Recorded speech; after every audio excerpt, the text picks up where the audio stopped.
Los programas para niños suelen asociarse con risas, colores brillantes y canciones educativas.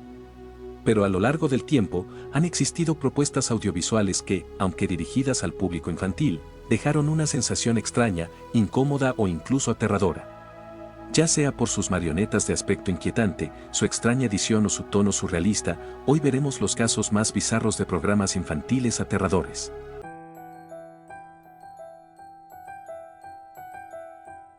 Cuando se habla de programas perturbadores, los Teletubbies, casi siempre la primera que viene a nuestra mente.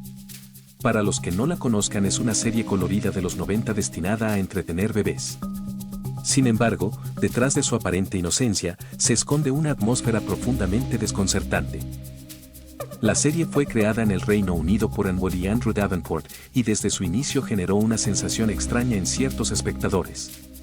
Los Teletubbies, Tinky Winky, Dipsy, Lala y Po habitan en un entorno artificial, con colinas verdes perfectas y un cielo siempre azul. Pero hay algo inquietante en lo impoluto del mundo, en lo automático de sus risas y en la forma en que repiten las mismas frases una y otra vez, como si estuvieran atrapados en un bucle eterno. El sol con cara de bebé, que vigila constantemente desde lo alto, también ha generado incomodidad. Hay quien lo describe como un ojo que todo lo ve, observando sin descanso. Pero quizás lo más aterrador sea lo que vino después. El videojuego independiente Slendytubbies transformó la percepción de la serie por completo. ¿Qué tan perturbadores deben ser unos personajes para que alguien piense serían perfectos como monstruos de un juego de terror? Este universo alternativo no surgió de la nada, nació de una incomodidad genuina que la serie siempre generó, aunque no todos fueran conscientes de ella.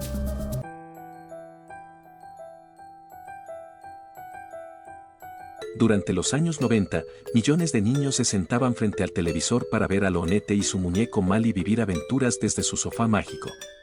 Un programa canadiense con colores brillantes, música alegre y lecciones inocentes. Pero había algo profundamente extraño en todo eso. The Big Comfy Couch no solo era un show infantil, era un portal a una atmósfera de incomodidad que muchos aún recuerdan con un escalofrío. Loonette era una payasa, aunque su maquillaje era más inquietante que alegre. Y luego estaba Mally, la muñeca inerte que, de algún modo, tenía pensamientos y emociones. A veces se movía sola, a veces lloraba, a veces parecía comunicarse con Loonette sin hablar. Era como si fuera algo más que un juguete. Como si tuviera conciencia. Como si estuviera atrapada.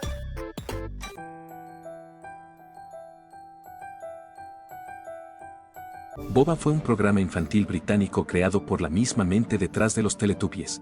Pero si los Teletubbies ya resultaban inquietantes para algunos, Boba fue un paso más allá. Emitido por primera vez en 2003, el show presentaba 5 criaturas bulbosas, envueltas en trajes brillantes y peludos, que se movían con coreografías extrañas en un entorno vacío y psicodélico. No hablaban, no enseñaban nada claro, y lo más perturbador, parecía hecho no para niños.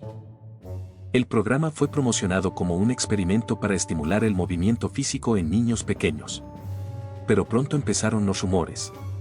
Padres afirmaban que sus hijos no podían dejar de verlo, pero que después del programa quedaban en silencio. Inmóviles. Algunos hablaban de niños que lloraban sin saber por qué.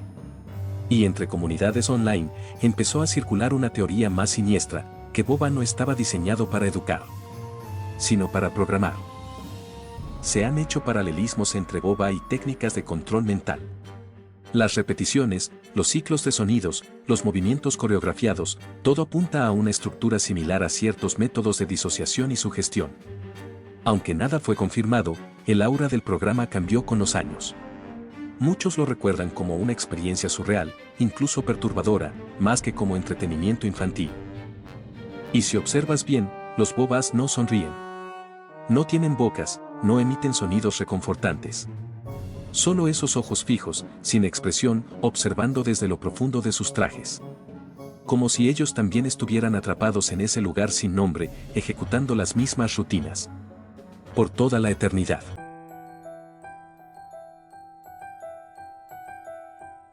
JJ el avioncito era una serie infantil transmitida por PBS Kids a finales de los 90 y principios de los 2000.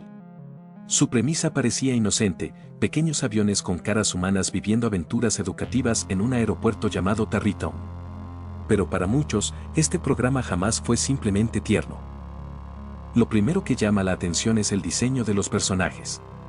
Los rostros humanos superpuestos sobre los cuerpos de aviones generaban una sensación inquietante.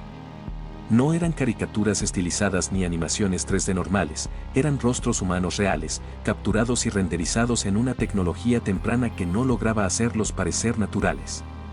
El resultado eran máquinas voladoras con expresiones humanas rígidas, ojos muertos y sonrisas congeladas. Los movimientos lentos, las miradas vacías y la forma en que las bocas se abrían y cerraban de manera desfasada con la voz daban la impresión de que estos seres no estaban vivos, sino atrapados. Hay quienes aseguran que JJ el avioncito provoca una reacción al ver algo casi humano, pero no del todo. Los niños que crecieron con esta serie recuerdan pesadillas recurrentes, especialmente con un personaje, Herky el helicóptero, cuyas expresiones pasaban del entusiasmo exagerado a un gesto siniestro que parecía ocultar algo. Algunos fragmentos del show, compartidos hoy en redes sociales, han sido descritos como accidentalmente perturbadores. Hoy en día, JJ el avioncito es recordado por su rareza.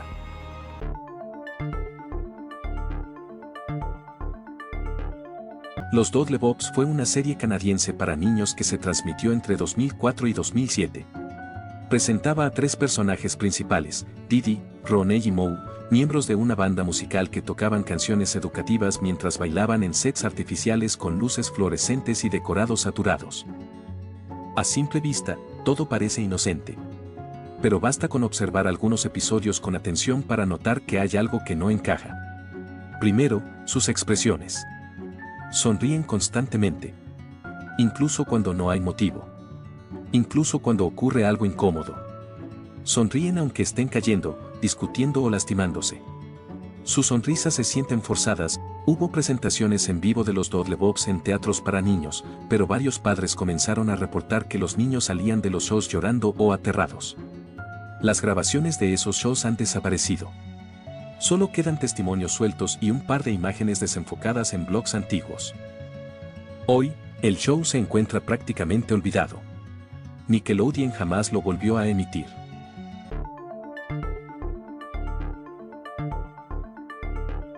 Hay algo profundamente incómodo en ver algo que claramente no fue hecho para asustar, pero termina dando miedo sin querer. Dirt Gorogoro es el ejemplo perfecto de eso. Esta serie australiana-canadiense, lanzada en 2009, tenía un mensaje ecológico, enseñar a los niños a cuidar el medio ambiente. Pero lo que terminó sembrando fue una sensación de incomodidad tan grande que muchos jamás pudieron olvidar lo que vieron.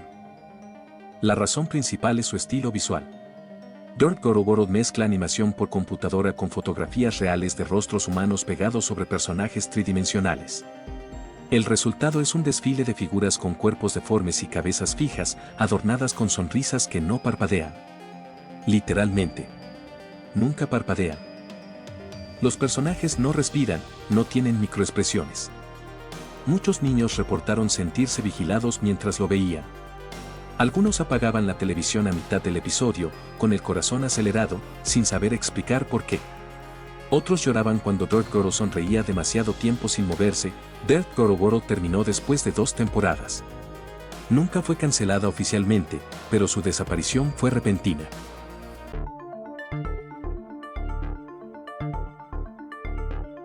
Pocas series juveniles han sido tan extrañas, incómodas y grotescas como Mr. Midi.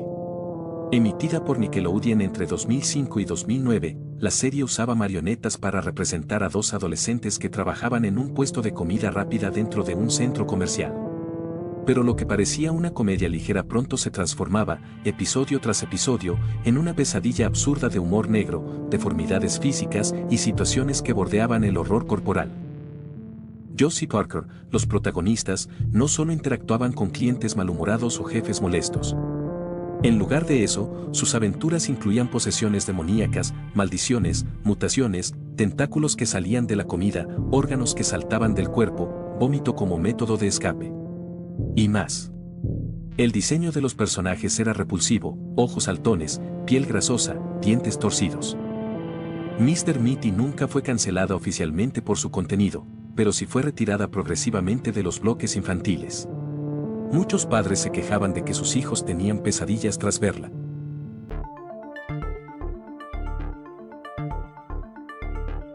A simple vista, Saffron Alley parece una comedia absurda hecha con calcetines, transmitida por MTV a finales de los 90.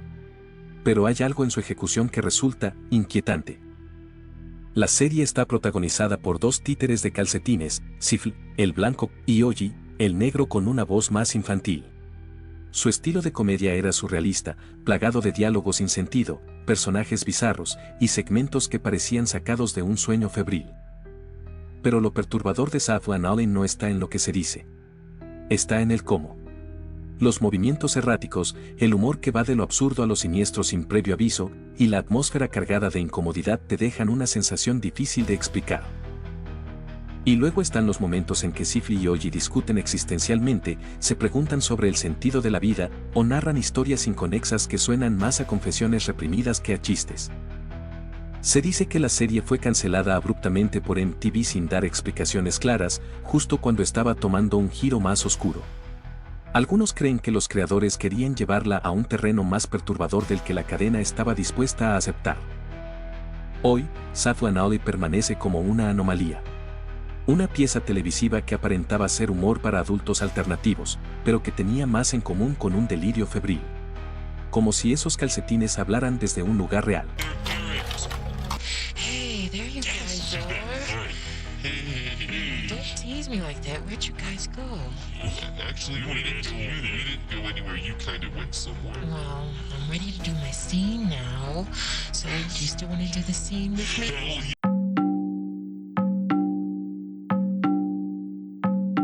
A primera vista, Saudi the Singing Songbook parece uno de esos shows cristianos para niños de los años 80 y 90, lleno de canciones alegres, valores familiares y enseñanzas de la Biblia. Pero el solo hecho de ver a Salty por primera vez ya es suficiente para generar incomodidad. Es un libro azul gigante con cara humana.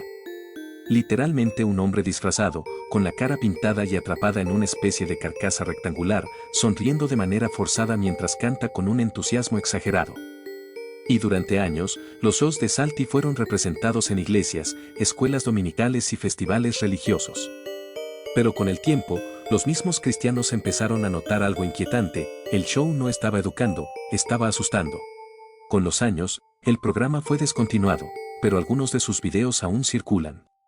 Y aunque técnicamente no hay screamers, sangre ni violencia, la mezcla de religión, desesperación emocional y euforia forzada lo hacen sentir como algo que no fue creado con amor, sino con culpa, miedo y fanatismo.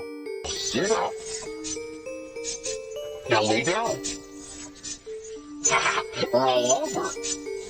Play dead. What a dog.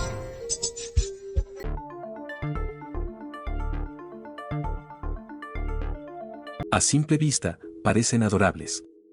Perros con trajes, disfrazados como humanos, sentados en sillas, cocinando, leyendo cuentos o posando como si entendieran cada orden. Las imágenes se hicieron famosas en libros infantiles, comerciales y hasta exposiciones de arte. El responsable, William Wegman, un fotógrafo estadounidense obsesionado con una raza específica, los Weimaraner. Pero lo que muchos recuerdan con ternura, otros lo ven como algo profundamente incómodo. Porque cuanto más miras, más extraño se vuelve. Los Wegman Dogs no eran simples fotos de mascotas disfrazadas. Se trataba de perros inmóviles, con expresiones congeladas, forzados a permanecer en poses humanas durante largos periodos mientras se les vestía con trajes hechos a medida. Manos falsas sobresalían de sus cuerpos. Y si la estética de las fotos te resultaba inquietante, los videos son peores. Cortos educativos protagonizados por estos perros, donde una voz narradora habla en tono alegre. Muchos usuarios en foros antiguos comenzaron a reportar que las fotos les provocaban ansiedad. Algunos incluso afirmaban haber visto esos rostros en sueños. Waiter, I'm ready to order. One moment, sir. Waiter? Waiter? Let me tell you about the specials. For entrees, we have peanut butter.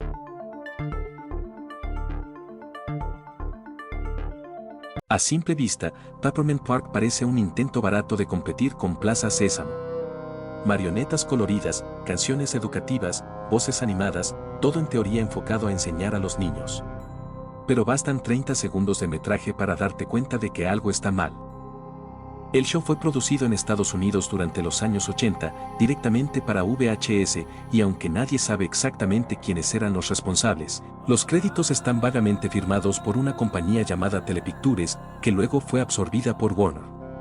La mayoría de las cintas desaparecieron sin dejar rastro, y lo poco que se conserva se volvió viral en internet por una simple razón: parece un show hecho por alguien que nunca ha conocido a un niño real. Las marionetas tienen ojos fijos y desproporcionados, sus bocas se abren con un chasquido seco como si estuvieran atrapadas en espasmos, y la forma en que hablan no es alegre.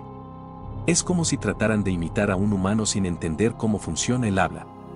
Ríen sin motivo, cantan canciones sin ritmo, y miran directamente a la cámara por lapsos incómodamente largos.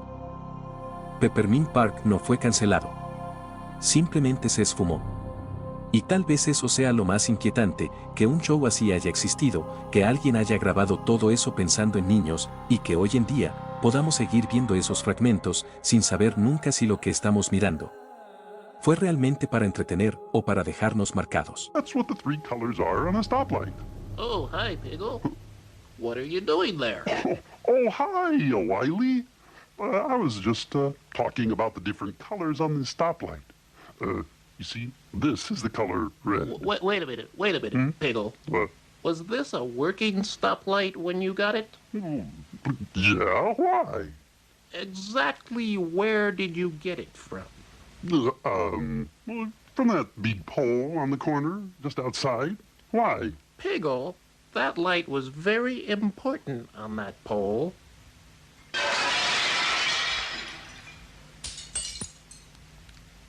Uh-oh.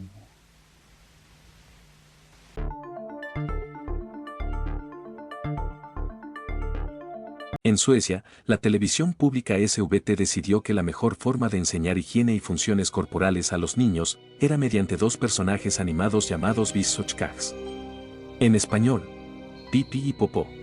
Sí, así de literal. El programa se emitía dentro de otro show infantil llamado Vasillakuten y mostraba a estos personajes, Bis, que representaba la orina, y Kags, que representaba las heces.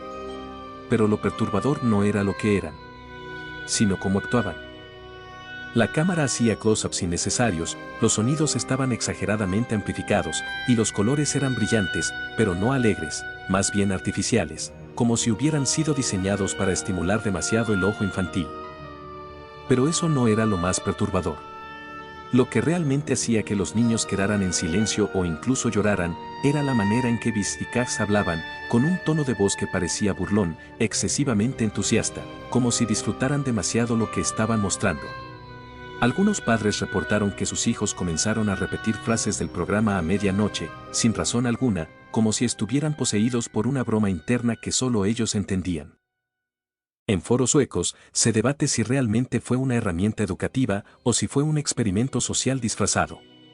Hay clips que fueron retirados del aire por ser inapropiados, aunque SVT nunca confirmó cuáles. Aunque el programa dejó de emitirse hace años, algunos fragmentos todavía rondan por internet. Si decides buscarlos, prepárate.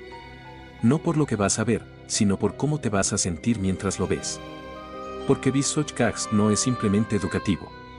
Es lo que pasa cuando la inocencia infantil se contamina con lo grotesco.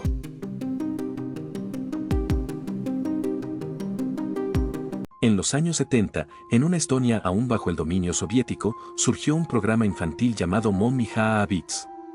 En apariencia, era un show educativo, un grupo de animales parlantes enseñando el alfabeto a los más pequeños. Pero bastaba ver un solo capítulo para entender que algo no encajaba.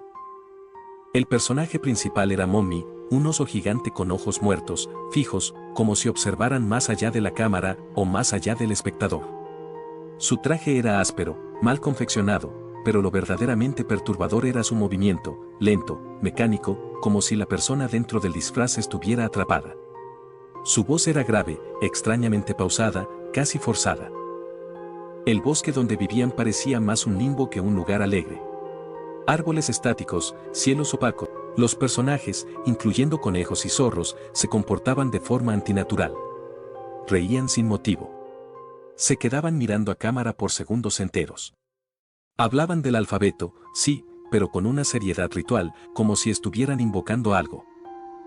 Muchos niños que crecieron con este programa aún recuerdan haber tenido pesadillas con él. No por algo específico, sino por el conjunto, por esa sensación de estar viendo algo que no deberías estar viendo. Incluso en sus reemisiones de los años 90, algunos padres reportaron que sus hijos terminaban llorando o simplemente se negaban a ver la televisión si sabían que el oso aparecería. Con el paso del tiempo, varios episodios de las versiones originales se perdieron. Oficialmente por temas de archivo. Extraoficialmente, se dice que algunos de esos capítulos fueron retirados por mostrar escenas demasiado inquietantes, pausas incómodas, acercamientos innecesarios a los rostros de los personajes, e incluso momentos en los que Mommy parecía hablarle directamente al espectador, conociendo su nombre. Hoy, algunos fragmentos aún se pueden ver en archivos de la televisión estonia, y aunque su intención era educativa, muchos coinciden, Mommy Jaa Beats es uno de esos programas que cruzaron la línea. Esa línea invisible entre lo inocente y lo profundamente inquietante.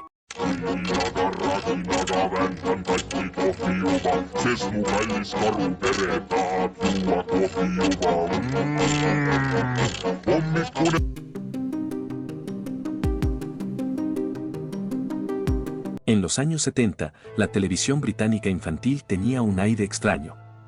Como si detrás de sus colores apagados y escenarios de cartón se ocultara algo que los adultos preferían ignorar.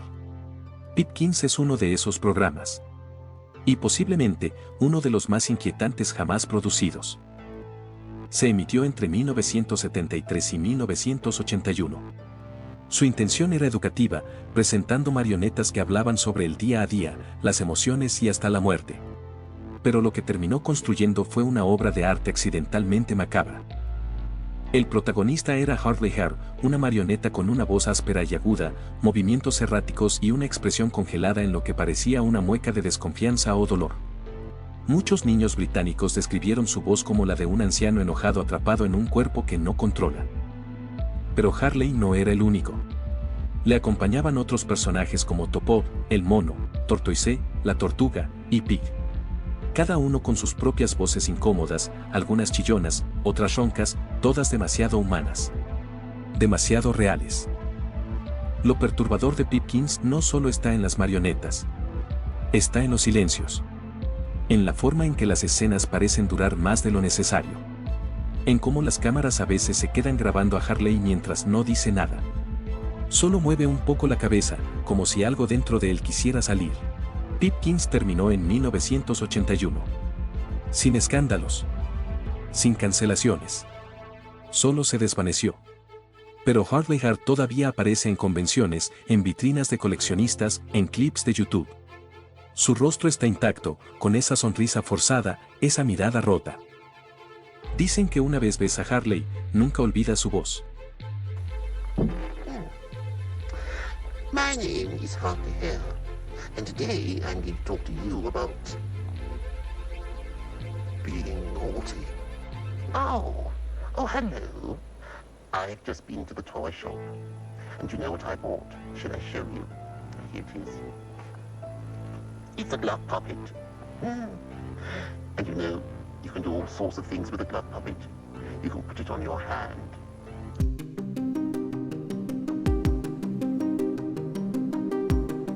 A simple vista, parecía un show cómico para niños.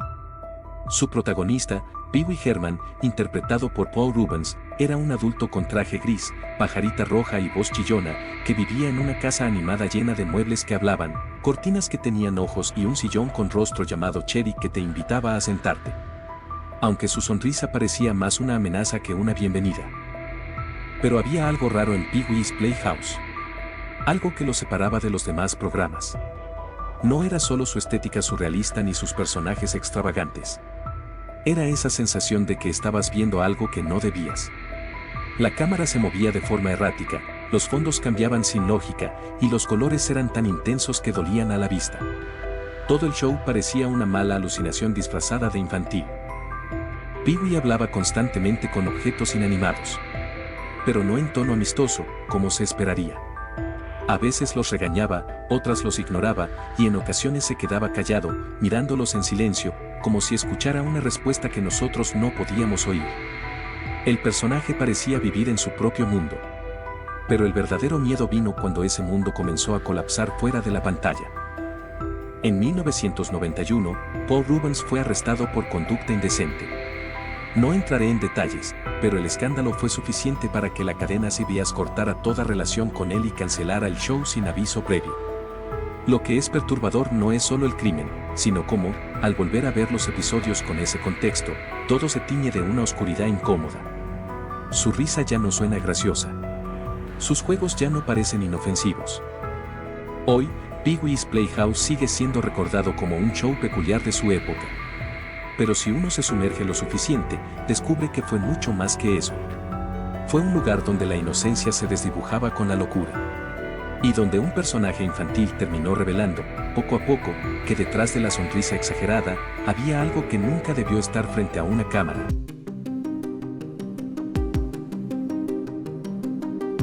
En la superficie, Let Off parecía solo otro show educativo para niños.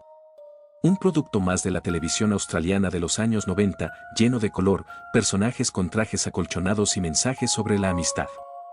Pero bajo esa fachada, se esconde una de las producciones más incómodas jamás transmitidas a menores. El programa se emitió entre 1992 y 1995, y era famoso por mezclar actores reales con títeres y animaciones surrealistas. El personaje más recordado, y temido, fue sin duda Egg, una muñeca humanoide de tamaño real, sin boca, sin nariz, solo ojos grandes y expresivos que parecían clavarse en el espectador. Se movía con una rigidez escalofriante y, para empeorar las cosas, no hablaba. Nunca decía una palabra. Solo observaba. Y cuando lo hacía, los niños frente al televisor sentían que esa cosa no era un juguete, sino algo que no debía existir. Egg era tratada por los personajes como si estuviera viva. Interactuaban con ella, se preocupaban por ella, hasta dormían con ella. Pero jamás nadie explicó qué era. Nunca se abordó su origen. Solo apareció, y se quedó. Como si hubiera llegado desde otro plano. Se han creado teorías, por supuesto. Que Egg representa el trauma infantil. Que Let Off fue un experimento para medir la tolerancia de los niños a lo surreal. Que quienes lo crearon sufrían algún tipo de obsesión malsana por los símbolos de la infancia corrompidos. Lo cierto es que Let Off fue cancelado sin muchas explicaciones después de su segunda temporada. Nunca se volvió a emitir por televisión abierta. Pero Egg, esa muñeca, aún existe. Su cuerpo está almacenado en algún estudio de producción en Australia. Y a veces, en convenciones locales, aparece. Siempre en silencio. Siempre con esos ojos grandes, mirando a todos. Y cuando la ves, sientes lo mismo que cuando eras niño y encendías la televisión esperando algo alegre, pero encontrabas a Egg. Esperándote.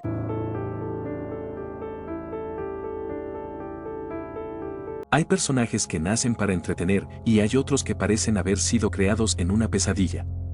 Fofao, un ícono infantil de Brasil durante los años 80, pero si ves una foto suya hoy, fuera del contexto de la infancia, algo dentro de ti se remueve.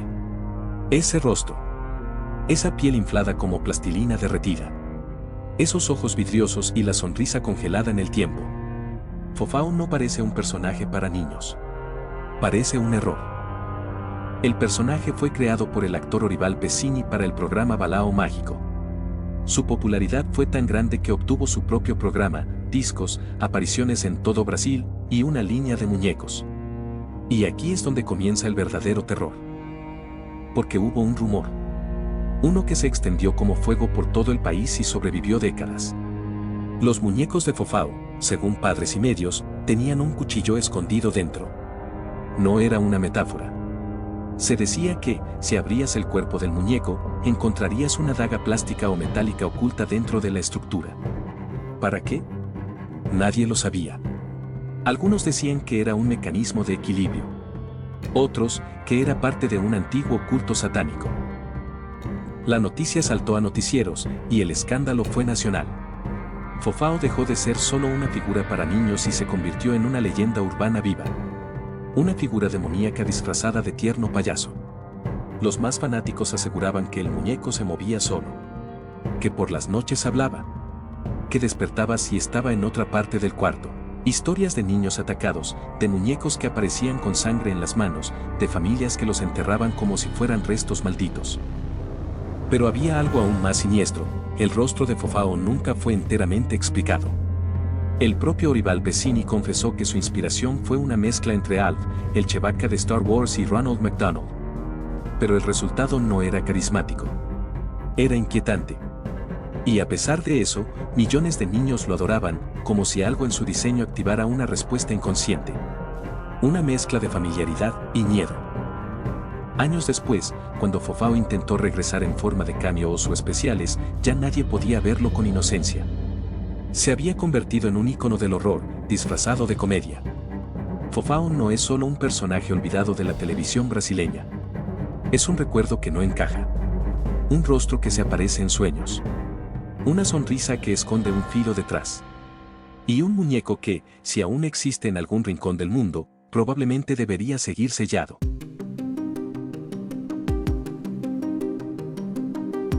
A primera vista, Don't Hug Me I'm Scared parece un programa infantil más: marionetas coloridas, canciones pegajosas y lecciones educativas. Pero tras esa fachada se esconde una crítica mordaz a los medios de comunicación y una exploración de temas oscuros como el control, la manipulación y la pérdida de identidad. Episodio 1. Creatividad. El primer episodio introduce a los tres protagonistas, Radga, Yaloga y Dak. Un cuaderno parlante les enseña sobre la creatividad, pero rápidamente la lección se torna restrictiva y contradictoria. Se les anima a ser creativos, pero solo dentro de ciertos límites. Esta dualidad refleja cómo los medios y las instituciones promueven la creatividad solo cuando sirve a sus intereses, reprimiendo las ideas que desafían el statu quo. Episodio 2. Tiempo. En el segundo episodio, un reloj antropomórfico les habla sobre el tiempo, enfatizando su importancia y cómo debe ser utilizado eficientemente. Sin embargo, la lección se vuelve caótica, mostrando cómo la obsesión por el tiempo puede llevar a la ansiedad y la pérdida de control. Este episodio critica cómo la sociedad moderna impone una estructura rígida del tiempo, dejando poco espacio para la espontaneidad y la reflexión. Simbolismo y metáforas. A lo largo de los episodios, se presentan temas recurrentes: control y manipulación. Los maestros que enseñan las lecciones representan figuras de autoridad que imponen sus propias agendas, reflejando cómo los medios y las instituciones pueden manipular la información para controlar a las masas. Pérdida de identidad. Los protagonistas son forzados a conformarse a las normas impuestas, perdiendo su individualidad en el proceso.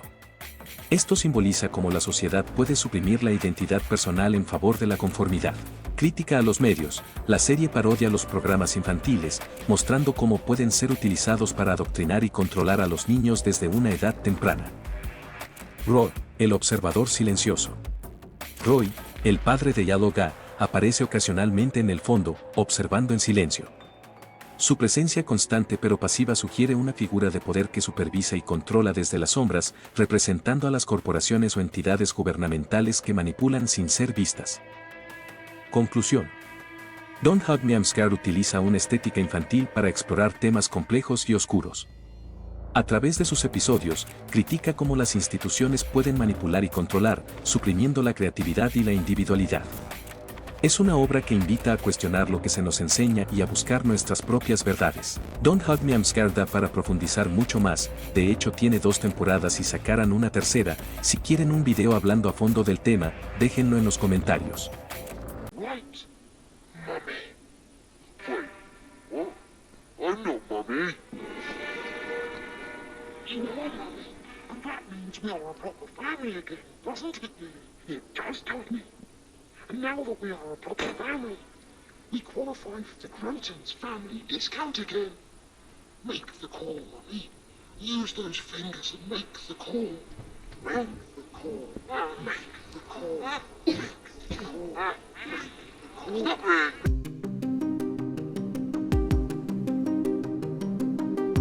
En los años 80, la BBC emitía un programa infantil llamado Jigsaw, destinado a enseñar lógica y resolución de acertijos a los niños. Sin embargo, uno de sus personajes, Mr. Nosebunk, dejó una impresión imborrable en la mente de muchos espectadores jóvenes. Vestido con un smoking negro, guantes blancos y una máscara blanca con una sonrisa fija y una nariz desproporcionada, Mr. Nosebunk se comunicaba mediante mímica, sin pronunciar palabra. Su presencia silenciosa y sus movimientos erráticos generaban una sensación de incomodidad difícil de describir. Con el tiempo, el personaje desapareció de la televisión, pero no de la memoria colectiva. En 2008, el comediante británico Stuart Ashen retomó la figura de Mr. Nosebunk en una serie de videos titulada Nosebunk Returns, donde se parodiaba su figura en situaciones absurdas y, a veces, inquietantes. Estos videos reavivaron el recuerdo de aquel personaje que tantos escalofríos provocó en su momento. Lo más perturbador es que, incluso décadas después, Mr. Nosebunk sigue siendo objeto de fascinación y temor. Su imagen ha sido utilizada en diversas obras de ficción como símbolo de lo inquietante y lo desconocido. Y aunque su intención original era educativa, su legado es el de una figura que, sin decir una sola palabra, logró instalarse en las pesadillas de toda una generación.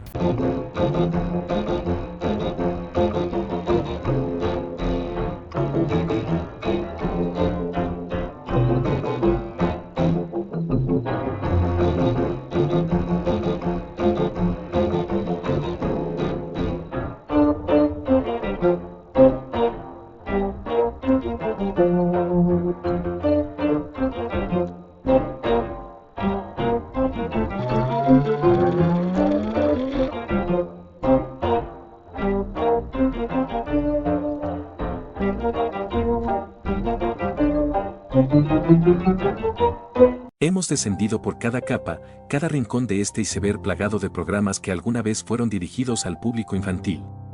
Pero que, con el tiempo, dejaron entrever algo más oscuro.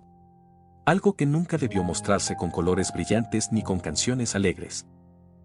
Desde rostros inexpresivos atrapados en bucles de risas falsas, hasta títeres que hablan de muerte y portales a otras dimensiones. Estos programas no solo fallaban en enseñar o entretener, sino que sembraban algo más profundo. Un eco. Un ruido. Una sensación de que había algo muy mal debajo de todo.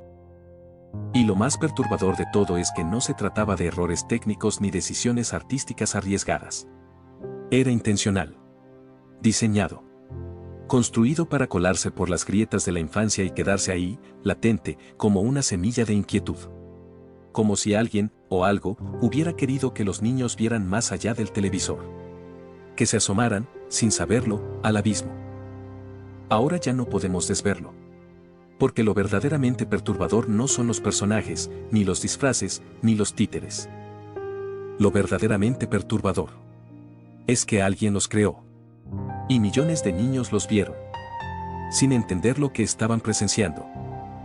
Así que la próxima vez que enciendas la televisión y escuches una voz chillona o una melodía colorida, recuerda esto: no todo lo que tiene forma de infancia es inofensivo. Si deseas algún tema específico para un siguiente iceberg o que profundicemos en alguno de estos programas, no dudes en dejarlo en los comentarios. Muchas gracias. Eso ha sido todo por hoy. Si el video te gustó, no olvides dejar un me gusta, comentar y compartirlo. También activa la campanita si quieres ver más videos así. Buenas noches.